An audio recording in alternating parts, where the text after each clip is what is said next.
Bu videoda sizə MHM yeni 2025 ədəbiyyat vəsaitindən olan testlərin izahını verməyə çalışacağam. Baxaq birinci sualımıza. Nəzmlə bağlı hansı fikrin doğru olduğunu müəyyən edin. Nəzmlə yazılan əsərlərdə tərənnüm özünü göstərə bilməz. Bu təbii ki, yanlış fikirdir. Tərənnüm nə deməkdir? Tərənnüm nəyinsə, kiminsə tərifini vermək deməkdir. Yəni, yaxşı mənada işlənən bir şeydir. Nəzm əsərlərində bu daha çox özünü göstərir təbii ki. Nəsrdə, məsələn, deyək ki, Səmədovun Azərbaycan şeiri var. Burada Azərbaycan tərənnümü olunub, yəni nəzm əsəridir və tərənnümdən istifadə olunub. B variantında nəsrdən fərqli olaraq nəzmdə ahəng olmur. Bu da yanlışdır. Çünki elə rədifdir, qafiyədir, ahəngdir, ölçü, vəzn bunlar nəzmə aid xüsusiyyətlərdir. Nəsrə yox. C variantında nəzm yazılan əsərlərdə hər zaman inversiyadan istifadə olunur. Hər zaman sözü yanlış işlənib. Çünki hər zaman yox. Adətən inversiyadan nəzm əsərlərində istifadə olunur, amma hər zaman da ola bilməz təbii ki. Nəzm yazılan əsərlərdə rədifdən, qafiyədən istifadə olunur. Düzgün cavabımız elə D variantı olacaq. Bu qaydaya əsaslanan bir fikirdir. Nəzmdə təhkiyə rast gəlinsə də əyani göstərməyə rast gəlinmir. Nəzmdə yox, təhkiyə nəsrdə rast gəlinir. Əyani göstərmə isə dramatik əsərlərdə olur. İkinci testdə nədir? Rədiflə bağlı yanlış fikri müəyyən edin. Qafiyədən sonra təkrar olunan söz ifadələrdir. Rədif bəndləri bir-birinə bağlaya bilir. Rədifin yeri şeirdə sərbəstdir. Şeirin forma xüsusiyyətlərinə uyğun gəlir. Şeiri adlandırma vasitələrdən biridir. Bunu qayda kimi yadımızda saxlayaq. Rədif qafiyədən sonra təkrar olunan söz ifadələrdir. Ona görə də C variantındakı fikir səhvdir. Çünki rədifin yeri şeirdə sərbəst deyil. Onun müəyyən bir yeri var. Qafiyədən sonra işlənir. Üçüncü testdə nədir? Verilən misradan biri fərqli şeirdəndir. Gəzir hər yamacı, hər yalı yaylaq, çəkir uzaqlara xəyalı yaylaq. Düşərmi elsizdən aralı yaylaq? Unutma bu böyük kəmalı yaylaq. İnsaf da vəfasız olarmı yaylaq?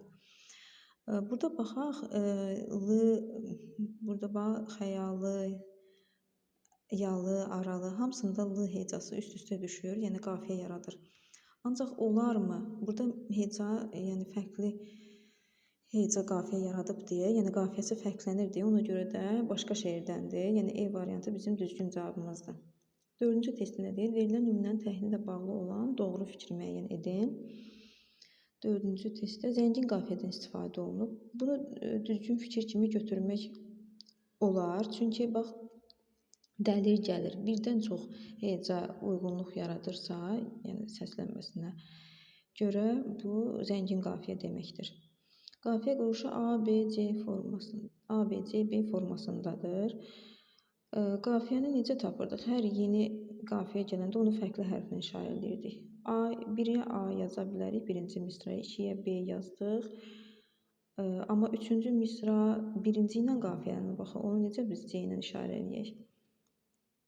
Burada qafiyəmiz AB, yenə AB. Yəni, burada qafiyələr eyni olduğuna görə, bax, birinci, üçüncü, ikinci, dördüncü misralara qafiyələniyinə görə onları eyni hərflə işarə etməliyik. Üçüncü testin, üçüncü variantda dördlü şeir şəklində yazılıb. Dördlü şeir şəklində yazılması, bu da düzdür. Şeir şəklini necə tapırdıq? Sayırdıq misraları. Burada 4 misradan ibarətdir. Demək, dördlü şeir şəklindədir. Yazıldığı vəznin təbinə görə misrada uzun qısa hecalar bir-birini izləməlidir. Bu əruz vəzninə aid xüsusiyyətdir, amma şeirimiz heca vəznindədir. Bu da səhv fikirdir. Rədifdən istifadə edilməyib. Bu da düzgündür. Yəni, düzgün cavabımız 1, 3, 5 C variantı olacaq. Çünki burada qafiyədən sonra təkrar olunan hər hansı bir söz görmürük. Axı deyək ki, bunu rədifdən istifadə olunub. 5-ci testə baxaq. Nümunədə qafiyənin hansı növündən istifadə olunub? Alıbdır canımı, hicran olubdur gözlərim giryan. O məhvəş nazənin canan, niçin gəlməz, niçin gəlməz. Burada hicran və canan sözləri misranın daxilində qafiyə yaratdığına görə deyəcəyik ki, daxili qafiyədən istifadə olunub. Yəni, düzgün cavabımız B variantı olacaq. 6-cı testə baxaq. Verilmiş yerin hansı misrası misra daxili bölgüdə vahid bölgü prinsipini pozur? Misra daxili bölgü necə tapırıq? Burada hansı hecadan sonra fasilə yaranırsa, orada bölürük. Məsələn, Badi səba mənim dərd dilim, badi səba mənim dərd dilimi. Burada fasiləni harda elədik? 6-5 götürək də, badi səba mənim dərdi dilimi 6-5 ol bütü zibayə 6 dedin nə dedi 5 ahu naləm. Burada naləm sözündən sonra fasilə verdik. Yenə 4 hecadan sonra. Ona görə 3-cü misra fərqli də deyə bilərik. Yəni düzgün cavabımız C variantı olacaq. Gərdəni minayə. Burada da minayə sözündən sonra yenə 6-cı hecadan sonra fasilə verdik. Yəni bütün misralarda 6-5 formasında da ancaq 3-cü misrasında 4-4-3 olmalıdır. 7-ci testdə nə deyir? Aşağıdakı verilən situasiya əsasən ən uyğun fikrin hansı olduğunu müəyyən edin. Cəmil heca vəznində dörtlük şeir şəklində yazılmış şeirlər müəllif edir. Bəzi şeirlərində cinas qafiyədən də istifadə etmişdir. Baxaq variantlarımıza. Cəmil qoşma və təznis janrında yazmasa da gəraylı janrında yazıb. Burada qoşmadan, təznisdən söhbət getmir axı. Cinas qafiyə təznisə aid ola bilər, amma qoşma, yəni bu düzgün variant deyil. Cəmilin qoşmanın məzmunca növlərindən olan ustadnamə yazmasını əminliklə söyləmək olar. Burada da yenə səhv variantı, çünki hansı formada, hansı məzmunda yazmağından formasını deyib yazıblar, amma məzmundan söhbət getmir axı. Cəmilin yaradıcılığında şeirlərin misra daxili bölgüsündə vahid bölgü prinsipi pozulmayıb. Düzdür, heca vəznində vahid bölgü prinsipi pozulmur adətən, amma istisna da ola bilər. Yəni həmişə pozulmur fikri də səhvdir. Cinas qafiyədən istifadə edilməsi Cəmilin təznis janrında istifadə etdiyini sübut edən əsas faktorlardandır. Bəlkə yəni təznis yazmayıb. Bəlkə baxaq E variantına. Cəmilin yaradıcı şeir vahidlərindən olan bənddən istifadə olunub.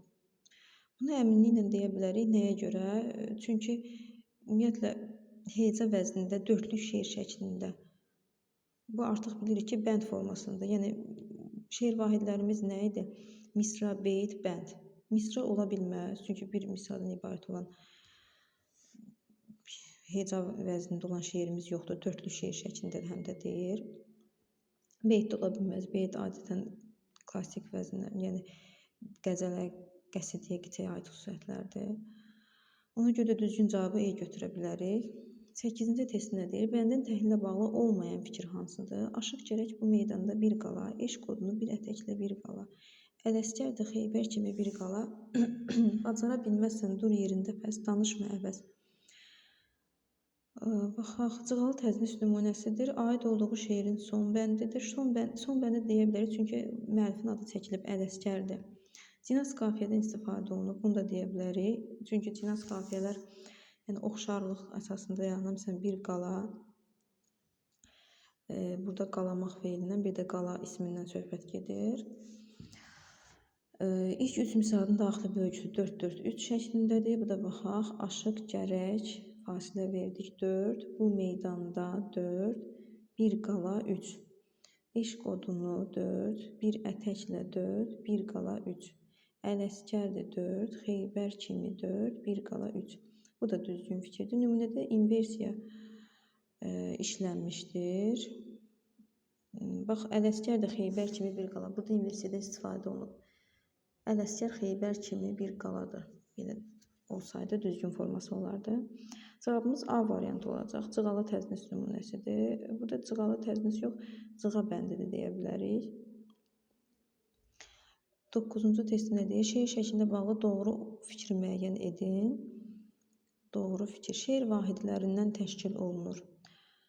Ümumiyyətlə, bu da qayda ilə bağlıdır. Yəni, ona görə baxaq. Bütün janrlarda şeir şəkli eynidir.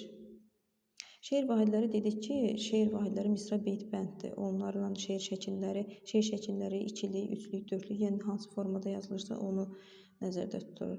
Bütün janrlarda eyni ola bilməz, təbii ki, bu da səhvdir. Şeir vahidi eyni olan janrda şeir şəkli də eyni ola bilər. Düzdür, bunu deyə bilərik. Yəni, ola bilsin ki, eyni olmağı mümkündür. Qoşma və müxəmməsin, yəni cavabımız C variantı olacaq ona görə. Qoşma və müxəmməsin şeir şəkli eyni, şeir vahidi isə fərqlidir. Burada qoşma və müxəmməsin şeir şəkli eyni deyə bilmərik. Qoşma dörtlük formasında da yazıla bilər, amma müxəmməs beşlik formasında olur. Bayatı yalnız şeir şəkli kimi çıxış edir. Bayatı şeir janrıdır həm də. Ona görə E də yanlışdır. Düzgün cavab C olar. Sonra baxaq 10-cu testdə. Müqayisə cədvəlinə əsasən doğru fikirləri müəyyən edin. Gahdan tiskin tökər, gah duman eylər, gah gəlib gedəni peşiman eylər, gahdan qeyzə gələr, nahaq qanı eylər, dinşənməz haramı halalı dağlar. Boynunda qızlardan rəngin bir dəstə, lalələr dağılmış yolların üstə, sən gəl bu ölkədə min qurban istə, səndən əsirgəməz yollar adaqlar. Burada təbiət mövzusunda yazılıb. Yəni A burada ancaq birinci şeirə aid olan fikirlərdir, B-də ikinci şeirə, 5-6 isə ortaq fikirlər olmalıdır. Təbiət mövzusunda yazılıb, bu hər ikisinə aiddir. Yəni ortada yazılmaydı, ona görə səhvdir. İkidə deyir ki, müraciətdən istifadə edilməyib. Düzdür, müraciətdən istifadə edilməyib birinci şeirdə. Çünki dinşəməz haramı halalı dağlar. Burada müraciət yoxdur, amma ikincidə var. Səndən əsirgəməz yollar dağlar, üzünü tutub dağlara müraciət edir kimi işlənib. Sonra misra daxili bölgüsü 6+5 kimidir. Baxaq, boynumda qızlardan 6, rəngin bir dəstə. Bu düzgün fikirdir. Amma birinciyə baxaq görək elə. Gahdan tiskin tökər, gah duman eylər. Bu da 6-5'dir. Yəni bu ortaq olmalı idi deyə, ona görə üçüncü fikirdə səhvdir. 4-də nə deyir? Rədifə əsasən adlandırıla bilər. Burada rədif varmı? Bunu hər ikisinə aid eləmək olar. Ona görə 4-də səhvdir. Eyni şeirdən bir parçadır. Eyni şeirdən deyil, axı qafiyələr fərqlidir, ona görə deyə bilmərik eyni şeirdəndir. Orta bəndlərdən biridir. Bu da düzgündür. Yəni cavabımız B variantı olacaq. 2-6. Orta bəndi necə tapdıq? Qafiyələnməsinə görə. Bir də müəllifin adı yoxdur deyə son bənd deyil. Yəni orta bəndlərdən biridir. 11-ci testə baxaq. Bəndin təhrinə aid olan fikri müəyyən edin. O kimdir ki, hamı zaddan ucadır. O kimdir ki, istəkləri bicadır. O kimdir ki, 14-də qocadır. 30-a yetəndə növcavan olur. Qoşmanın məzmunca növü olan vücudnamə nümunəsidir. Bu vücudnamədən çox qıfılbəndə nümunəyə oxşuyur. Qıfılbənd nümunəsi olan bənddə ritorik suallar işlənib. Ritorik suallar cavabı olmayan suallar idi, yəni cavab tələb etməyən. Amma burada qıfılbənddə ritorik sual olmur axı. Ona görə bu fikir səhvdir. Yəni qıfılbəndlər tapmaca formasında olur. Cavabı verilməlidir onların. Aid olduğu şeirin sonuncu bəndi olduğunu müəyyən etmək olar. Aid olduğu şeir. Burada müəllifin adı yoxdur deyə bilmərik sonuncu bəndi. İnversiyadan istifadə olunub. İnversiya var mı? İnversiya yoxdur axı. Qaldı da cavabımız E variantı olacaq. Cavablayacaq aşıq ahəngi olduğu kimi saxlamalıdır.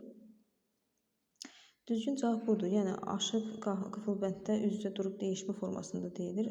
Təbii ki, yəni biri hansı formada deyirsə, digəri də onu olduğu kimi saxlamalıdır. 12-ci testdə nə deyir? Eyler-Venn diaqramı müqayisəli doğru fikirləri seçin. Qoşma ilə təznis haqqında.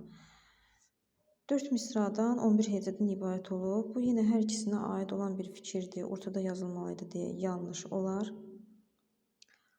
Başqa bir janrın formaca növüdür. Bu da yenə hər ikisinə aiddir. 2 də səhvdir. Sonra cinas qafiyədən istifadə olunub. Cinas qafiyədən. Qoşmada cinas qafiyə olmur axı. Bu ortaq fikir olmalıydı. Yəni təznisdə var, cinasda yoxdur. Ona görə bu da səhvdir. Dörtlü şeir şəklində yazılıb. Bunu ortaq fikir kimi götürə bilərik. Yəni hər ikisi dörtlü şeir şəklində yazılır. Zəngin qafiyədən istifadə olunub. Bu təznisin altına yazılıb ancaq, amma qoşmada da zəngin qafiyədən istifadə oluna bilər. Yəni ortaq yazılmalıydı. Ona görə səhvdir, yeri düzgün deyil. Şeir vahidə bənddir. Bu da yenə hər ikisinə aid olmalıydı. Yeri düzgün deyil. Yəni düzgün cavab ancaq 4. B variantı. 13-cü testimizə baxaq. Qəzəlin hansı beyti onun forma xüsusiyyətinə aid deyil? Burada cavabımız C olar. Çünki şah beyt onun forması ilə yox, məzmunu ilə bağlı olur. Şah beyt nə mənada işlənir? Yəni hansısa şeirdə mənasından, məzmununa görə fərqlənən misraları, yəni onu götürürük, o beyti götürürük. 13-də C, 14-də aşağıdakı bəhrlərdən hansı təmtəraqlı ahəng ilə fərqlənir? Burada da Rəcəz, yəni Sığmazam qəzəlini yadımızda saxlayaq ki, Rəcəz bəhrində bu mənada işlənir. 15-ci tərsdə cədvəldəki uyğunluğu müəyyən edin. Sərbəst şeirdə heca vəzni tələbləri ciddi şəkildə gözlənilməsə də heca vəznin təsiri aydın duyulur. Baxaq, doğru fikirdir bu. Yəni heca vəzninə təsiri aydın hiss olunur. Bir götürəcəyik ona görə. Sonra əruz vəzninin bütöv söz prinsipi pozula bilməz. Yəni bunu həmişə deyə bilmərik axı. İstisnalar olar təbii ki. Pozulmağı mümkündür. Həm də əruz vəznində uzun qısa hecalar bir-birini izləməlidir. Bölgü söhbəti, yəni yox idi axı orada deyək ki. Sonra baxaq. İstənilən yanlışda nə yazılıb? İstənilən ikinci beyt demək mümkün deyil. Bu düzgün fikirdir. Yəni ikilik olması onun həmişə beyt olması demək deyil. Yazılışı fərqli tələffüzü olan sözlər natamam qafiyə əmələ gətirir. Yazılışı fərqli, tələffüzü eyni. Qulaq qafiyəsinə uyğun fikirdir. Yəni ona görə yanlış olacaq. Natamam yox, qulaq qafiyəsinə olan bir fikirdir. Düzgün cavabımız C olacaq. 1-4. 16-cı testində deyir, zəngin qafiyədən istifadə edilən nümunəni seçin. Zəngin qafiyə dedik ki, yəni misralarda birdən çox misralar, bir misrada, yəni birdən çox heca bir-birinə uyğun olmalıdır. Qaşığım, döşəyim. Burada yalnız axırıncı hecanı götürə bilərik. Uyğun kimi. Bunu atamam deyə bilərik. Sonra xəbər, birtəhər, bizim. Xəbər, birtəhər. Burada da natamamdır. Bizim. Bu tam qafiyədir. Yəni bütünlüklə uyğun gəlir bir-birinə. Taxırsan, yaxırsan, baxırsan. Yəni düzgün cavab D variantı olacaq ona görə. 3 heca bir-biri ilə uyğun gəldi. Yəni ona görə zəngin qafiyədən istifadə olunub. Sonra E variantında nədir? Arasında quşun səsinə quşun. Burada da yalnız quşun sözləri, burada tam qafiyə olar. 16-da D variantı olacaq. 17-də bu bəhrin bir mənasında aramla oxumaq mənasında söhbət hansı bəhirdən gedir? Bu da Həzəc bəhrindən C variantı. Sonra İmadəddin Nəsiminin bir qəzəlində verilən aşağıdakı nümunələrə əsasən cədvəldəki uyğunluğu müəyyən edin. Qəmin narından ey dilbər, könül qaynar, içim yanar, bu rənci möhnəti gör, kim qəm ucundan çəkər könlüm. Gəlik dilbər ki, müştaqəm səni görmək dilər könlüm, qəmindən düşdü zar, istər vüsandan çəkər könlüm. Nəsimi yarını verməz cahanın varına, ondan keç ey dəvaçı nadan kim, deyildir ol qədər könlüm. Bir də nə deyir? Doğrunun altında yazılan fikirlərə baxaq. Qəzəldə rədifdən istifadə edildiyini əminliklə söyləmək olar. Rədifdən istifadə olunub, çünki çəkər, dilər, yəni bu qafiyədən sonra təkrarlanıb. Düzgün fikirdir. Şeirin adamcısı yalnız ilk beytin ilk misrasına görə təyin etmək olar. Bu da səhv fikirdir təbii ki. Yəni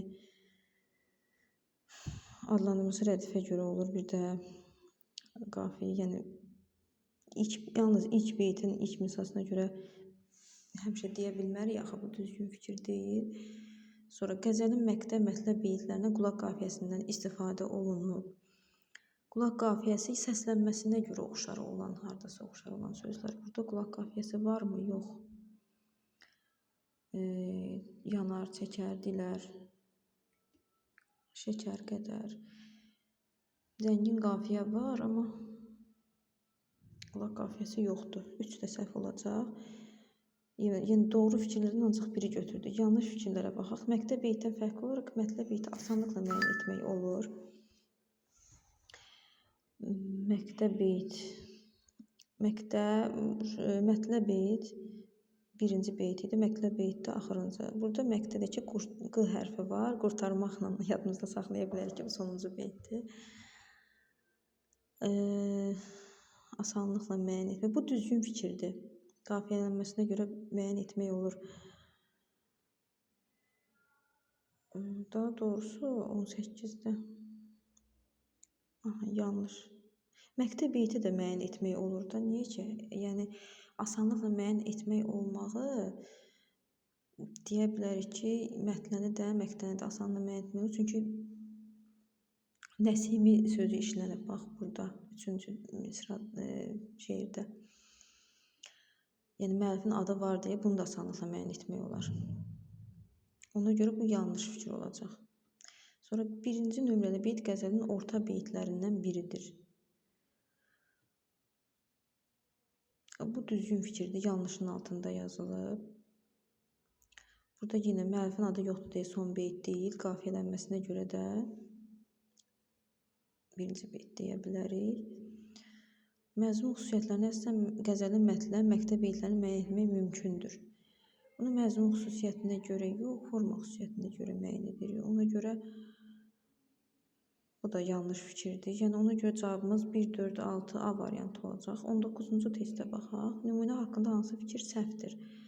Qədrini ayrılıq çəkənlər bilər, hicrandan göz yaşı tökənlər bilər, ömrünə qaranlıq çökənlər bilər, bağından göl çək dərdim Təbrizim, yenə təzələndi dərdim Təbrizim. Beşlik şeir şəklindədir. Düzdür, misraların sayı 5 dənədir, ona görə beşlikdir deyə bilərik. Qafiyənin müxtəlif növlərindən istifadə olunub. Baxaq, qafiyənin müxtəlif növləri. Dərdim, dərdim, burada tam qafiyə, bilər. Tam qafiyə, bir də çəkənlər, yox,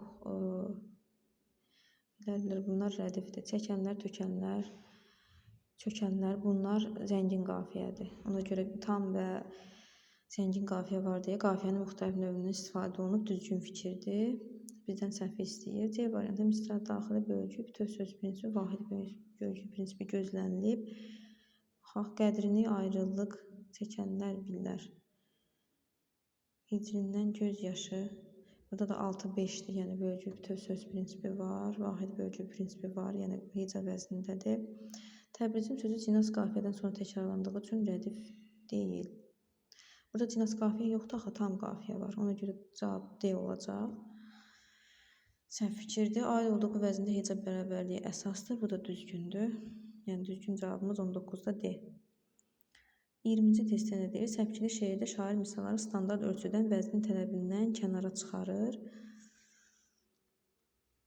Bizə səpkili şeir, yəni sərbəst şeir səhv fikirləri istəyir. Bu düzgün fikirdir. Azərbaycan xalq şeirinin yeganə vəzni heca vəznidir. Xalq şeirinin bəli, heca vəznidir deyə bilərik. Əruz vəzni müasir ədəbiyyatda daha çox istifadə olunmuşdur. Müasir ədəbiyyatda yox, klassik ədəbiyyatda daha çox istifadə olunur əruz vəznindən. Belə cavabımızın biri 3 olacaq. Əruz vəznində yazılan şeirdə rədifdən istifadə vəznin tələbinə aiddir. Rədifdən istifadə vəznin yox, nəzmin tələbinə aiddir. Ona görə bu səhv olar. Yəni düzgün cavabımız C variantı 3-4. 21-ci testdə nə istəyir bizdən? Nəzm forması ilə bağlı doğru olmayan fikir. Ərəb sözü olub nəzm, qayda, qanun deməkdir. Bu düzgün fikirdir. Sözlər daha çox emosiyalı səslənir. Bu da düzdür. Bu formda yazılmış əsərdə fikir adi danışıq formasından fərqli şəkildə ifadə olunur. Bu da düzgündür, nəzmə aiddir. Əsas əlaməti bəndlərlə yazılmasıdır. Əsas əlaməti kimi deyə bilmərik, yaxı tək bəndlərlə yox, beytli ola bilər. Yəni cavabımız ona görə D variantı ola biləcək. E variantını da deyir. Ədəbiyyatçının nəzmə şeir, şeirlərin məzmunsa poeziya deyilir. Bu da düzgündür. 21'də cavabımız D oldu. 22'yə baxaq. Cədvələ əsasən doğru fikirləri müəyyən edin. Misraların sonunda qafiyədən sonra təkrar olunan sözlər rədif adlanır. Bizdən qafiyə və rədifə aid düzgün fikirlər istəyirdi. Bir də düzgündür, rədifə aid xüsusiyyətdir. Sonra nəzm əsərlərinin onsuz təsəvvürü mümkün deyil. Bunu hər ikisinə yazmaq olar, yəni qafiyə və rədif olmadan. Həm də qafiyə daha çox uyğun gəlir deyə bilərik. Rədifdə bir şeirdə həmişə rədif olmaq mümkün deyil. Axı və bayaq baxdığımız şeirlərdə neçəsində yox idi. Yəni ona görə səhv fikirdir. Qafiyə daha çox uyğun gəlir. 2 səhvdir. Qafiyə şeirdə tələffüzcə səs tərkib edilir. Bir-birinə yaxın olan sözlər qafiyə adlanır. Düzgün fikirdir. Yəni 1, 3. Qafiyələr həm eyni, həm də müxtəlif hissələrdən yarana bilməz. Niyə yarana bilmir ki? Yəni elə bir qayda yoxdur axı. Ona görə səhv fikirdir. Müxtəlif şeir şəkillərindən işlənə bilir. Düzdür, həm rədif, həm də qafiyə müxtəlif şeir şəkillərdə, həm ikilik, həm dördlük, həm beşlik, yəni müxtəlif şeir şəkillərində işlənə bilər. Həmişə misraların sonunda işlənir. Bu da düzgün deyil, çünki ortaq xüsusiyyət kimi götürüb. Rədif sonunda işlənsə də qafiyə, daxili qafiyə də olur axı, misraların ortasında gələ bilər ona görə. 6 da səhvdir. Yəni düzgün cavabımız D variantı olacaq. 1, 3, 5. 23-də nə deyir? Ahəngi qüvvətləndirir, şeirin yadda qalmasını asanlaşdırır qafiyə, yəni düzgün fikirdir, lazımdır bizə. Baxaq, şeirdə formal xarakteri daşımayıb, onun məzmunu quruluşa bağlı olan bir amilə çevrilir qafiyə, düzdür. AB şəklində olan qafiyə aşma qafiyə də deyilir. Çarpaz qafiyə, bu da düzdür. Cavabımız 1-2 A variantı olar. Cinas qafiyələrə qulaq qafiyədən cinas demək olar. Xeyr, yəni cinas qafiyə hardasa amonim sözlərə oxşayan amonim, paronim sözlər, yəni bu sözlərdən yaranır. Qulaq qafiyə isə səslənməsinə görə oxşar xüsusiyyətlər. Məsələn, deyək ki, qulaq və bax sözləri səslənəndə oxşar olur. Yəni qulaq qafiyəsi buna deyirik. Daxili qafiyənin bütün misrada eyni yerə düşməsi əsas şərt deyil. Bu da səhv fikirdir. Çünki misranın ortasında gəlməlidir, eyni yerdə gəlməlidir ki, o daxili qafiyə olsun. 23-də A, 24-də baxaq. Nümunədə qafiyənin hansı növ işlənmişdir?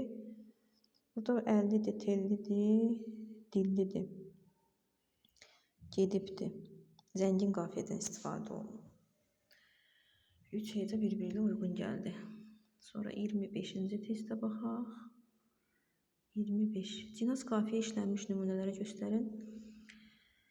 Burada baxaq, 2-ni çıxaq, bu tam qafiyədir. 2-ni çıxaq, sonra qəzəli, təzəli, 5-i çıxaq, bu zəngin qafiyədir. 2, 5-i çıxandan sonra nə qalır? 1, 3, 4. Haraya, hər aya, yaralar, yaralar, o da sən, o da sən. Yəni düzgün cavabımız A variantı olar. 26-ya baxaq, düzgün olmayan fikri müəyyən edin. Eyni ölçülü səslərin bir-birini izləməsinə, növbələşməsinə ahəng və yaxud ritm deyilir. Şeirdə müxtəlif saylı misradan ibarət olan hissələr beyt deyilir. Düzgün olmayan fikir B variantı olar. Beyt ikilik olur da, müxtəlif saylı yox, 2 misradan ibarət olmalı idi. Nəzməsinə misrada qalır. Yəni digər fikirlərdə düzdür. Bunlar qayda ilə bağlı olduğu üçün yəni əlavə izah verməyə ehtiyac yoxdur. Əzbərlənməli, oxunmalı hissələrdir. 27-ci testdə cədvələ tamamlayın. Sərbəst şeir. Bu şeir şəklində epik şeir örnəklərində rast gəlinmir. Bizdən nə istəyir? Yəni sərbəst şeir bu düzgün fikirdir. Ona görə düzgün tapmalıyıq.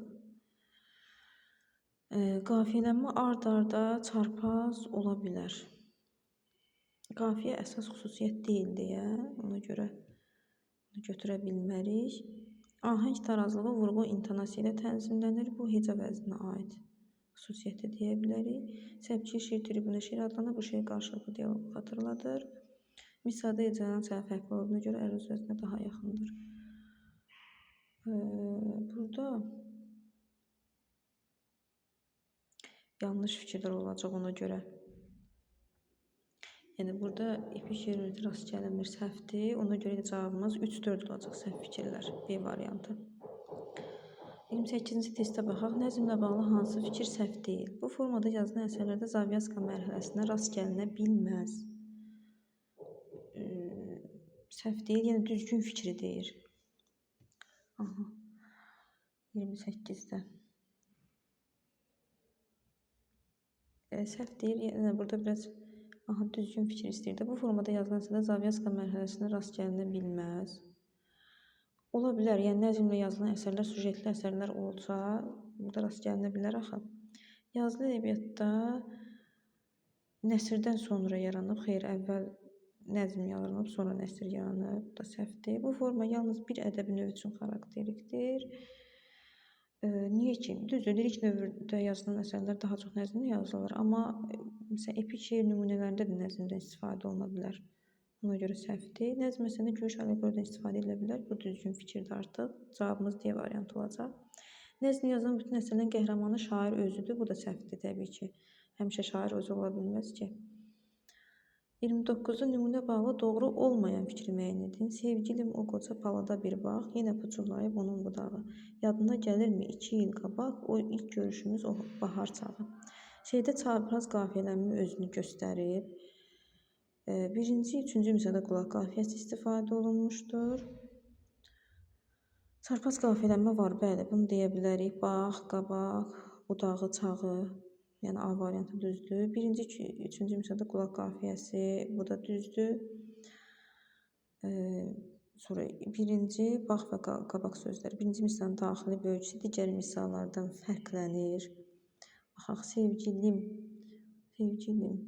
o qoca, balada bir bax, yenə puçurlayıb onun budağı. Yadına gəlirmi? 2 il qabaq o ilk görüşümüz o bahar çağı. Burada digər misralarda 6-5 bölgüsündədir, amma sevgilim o qoca. Burada bir bax, burada yox, sevgilim 4-4-3 formasındadır. Ona görə yoxsa yox, baxaq, sevgilim o qoca. Yox, burada da 6-5-də deyə bilərik. Biz burada səhv fikrimiz, bu düzgün fikirdir. Fikrin çatdırılması üçün bənd formasından istifadə olunub. Bu düzgün fikirdir. İnversiya işlənmişdir. Baxaq, yadına gəlirmi 2 il qabaq? Burada inversiya var. Bizdən səhv fikri istədiyinə görə, yəni bütün misrada daxili bölgü eynidir. Ona görə C variantı olar. Deyək ki, birinci misranın daxili bölgüsü digər misallardan fərqlənir. Fərqlənmir axı. Elə 6-5 formasındadır o da. 30-cu testə baxaq. Hansı bənddəki fikrin əskisini düşünsək, fikir doğru olmaz. Yəni yanlış olar. Bir misrada bitmiş fikir ifadə oluna da bilər, olmaya da bilər. Düzdür. Yəni bəzən bir misrada yox, 2 misrada yəni bitmiş fikir ifadə olunur. Beytin misraları həm qafiyə ola da bilər, olmaya da bilər. Yəni bu düzgün fikirdir. Yəni şərt deyil ki, bir-birinə həmişə həm qafiyə olsun. C variantı bütün misrada bölgü eyni ola da bilər, olmaya da bilər. Düzdür, eyni olmağı, yəni bəzən fərqlənə bilər.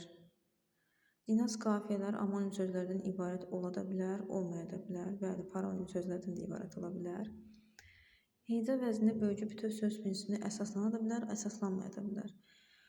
Bu qayda kimi yadımızda qalsın ki, yəni heca vəzni bölgü bütöv söz prinsipinə əsaslanır. İstisnalar olmağı yenə də qaydanı pozmur. Ona görə cavab E olar. 31-ci testdə heca vəzinə yazılan bir bəndli dördlük şeirimiz nə olar? Bayatı ola bilər təbii ki. B variantı. 32-də düzgün fikri müəyyən edin. Qafiyə həmişə misalın sonunda gəlib, digər sözlərin nisbətən yüksək intonasiya ilə deyilir. Burada həmişə gəlmir axı misalın sonunda. Daxili qafiyələr dedik ki, misalın ortasına da gələ bilər. Şeirin ahəngindən asılı olmayaraq, misalda yalnız bir neçə yerdə fasilə ola bilər. Ahəngindən asılı olmayaraq fikri səhvdir. Sonra daxili qafiyə bütün misalda fərqli yerə düşməlidir. Bu da səhv fikirdir. Eyni yerə düşsün ki, gərək daxili qafiyə olsun. Qafiyə şeirin məzmun quruluşu ilə bağlı olur, bəli. Yəni D variantı ona görə düzgün fikirdir. Ədəbiyyatçılıqda misalın oxunuşu zamanı verilən fasilələr ölçü termini, ölçü yox, bölgü termininə ifadə olunur. 32-də cavabımız D oldu. 33-də bənddəki misalların sayı ilə müəyyən olunur. Bənddəki misalların sayı ilə müəyyən olunan şeir şəklidir. Yəni misallara sayılır, onun 2-likmi, 4-lükmü, 5-likmi, yəni hansı formada yazıldığını müəyyən edirik. Dostlar, bura qədər məncə kifayət edər hələ ki.